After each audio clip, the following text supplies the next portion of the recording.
elders past, present and emerging of these lands and those on which I work and live, the Barramata, Darug and Ku-ring-gai, I pay my respects. I thank my ancestors and the steadfast women whose wildest dreams I get to inhabit. I acknowledge my role within the settler colonial project and my responsibility, along with other new Australians, to fight in solidarity with the First Nations people of these lands. I no longer pay for white theatre. This decision I made some years ago made my fellow playwright and theatre-making friends about as uncomfortable as some of you may feel right now. These colleagues had failed throughout their careers to engage with artists, audiences and stories from communities of colour. Failures that had until then showered them with accolades and awarded them successful careers.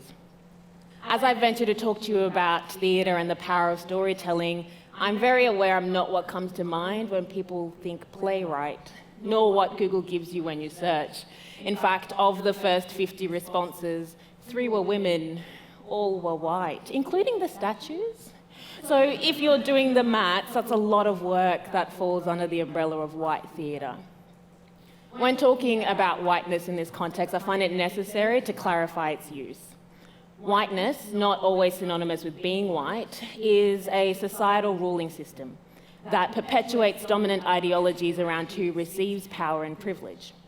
It maintains itself in culture through power dynamics around religion, race and class relations, language. For example, today, my need to speak to this global audience in English. The grounding principle of whiteness is its invisibility, its assumption as neutral, normal, nude.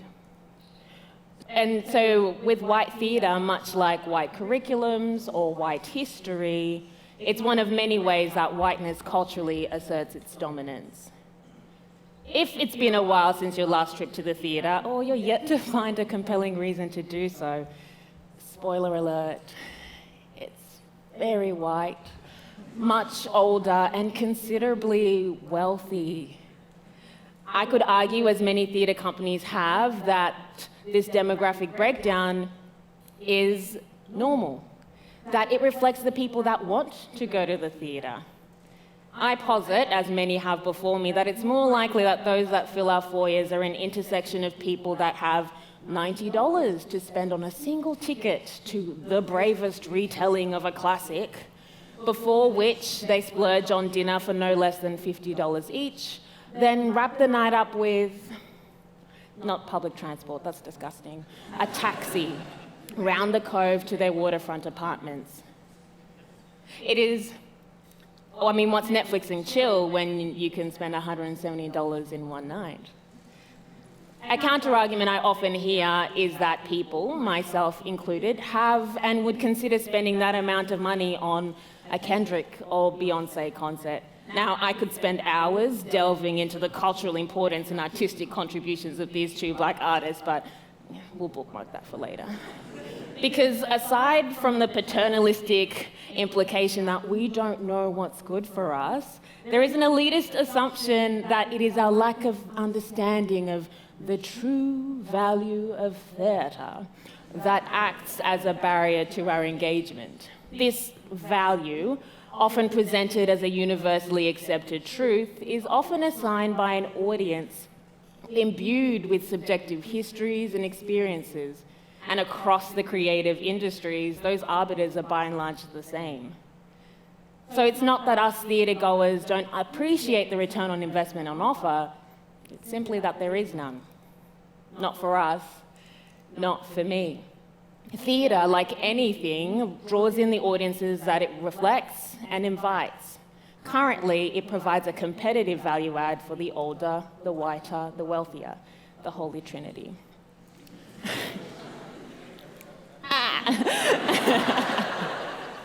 So it is not that we don't understand the value on offer, it's just that there is none. It is crucial for us to analyse how the spaces, the voices, the stories and the spaces that we prioritise act as invitations.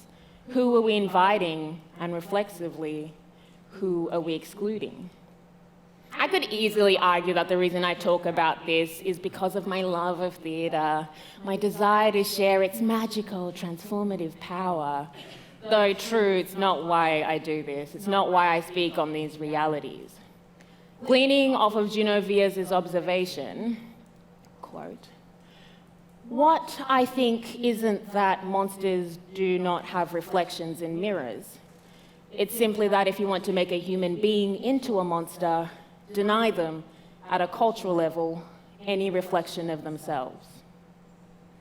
The stories we tell of ourselves and to ourselves will always have an insurmountable influence on who we understand ourselves to be and who we consider to be part of us. We have seen and are reminded often of the power of stories to bridge empathy or dehumanize, to make angelic boys out of monsters and vice versa. The stories we wield as storytellers are powerful and should be navigated with the appropriate degree of responsibility. It is not a fleeting passion that drives me, but just that, responsibility. If our theatre and gallery opening nights, our book launches and listening parties do not recognise the diversity of our streets on their stages, walls and pages, the invitation has not gone far enough beyond its own centre. It is crucial for us to reckon with the dominance being imposed.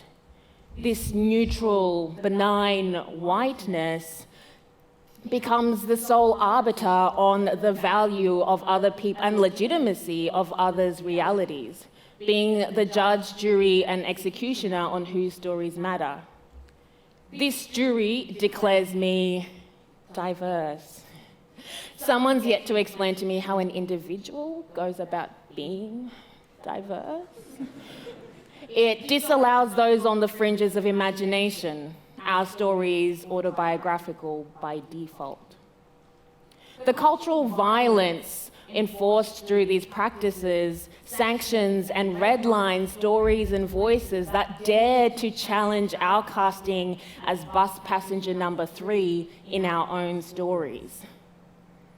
Now, to be a bit controversial, Shakespeare, Chekhov, and Ibsen aren't the forefathers of theatre.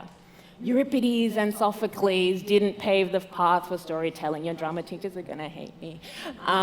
They did not determine the rules of engagement. Pacifica Talanoa, First Nations yarning, dreaming, my family's in Ganekwana, these practices pre-existed and persist into the present. Various global Indigenous modes of storytelling that our current 580-seat auditoriums don't accommodate, that stringent funding pathways do not consider in their imagining. And so whiteness is maintained. And those voices, those histories, those communities that were a bit too risky or won't sell well, even though we've proven time and time again that they do, they're relegated to the margins. Generations born into the margins, families raised, wars fought on the peripheries. If you know me, or you've appreciated my witticisms over the last couple of minutes, you can probably guess it doesn't quite cut it for me. I'm tired of fighting for a seat at this table. Those on the peripheries are making our own tables. It's about time. I mean, we have been doing, it's about time y'all realised it. These stories that exist in the peripheries were the grounding beliefs that were behind my developing folk magazine. Because I believed that artists of colour deserved to be platformed, consumed, and critiqued outside a white dominant lens. When myself and 5 other hilarious black women just got tired of the international shock that there are African people in Australia? Where the bloody hell are ya? We made Afro Sisters. Imagine if I was in that. Oh God, noted, yeah.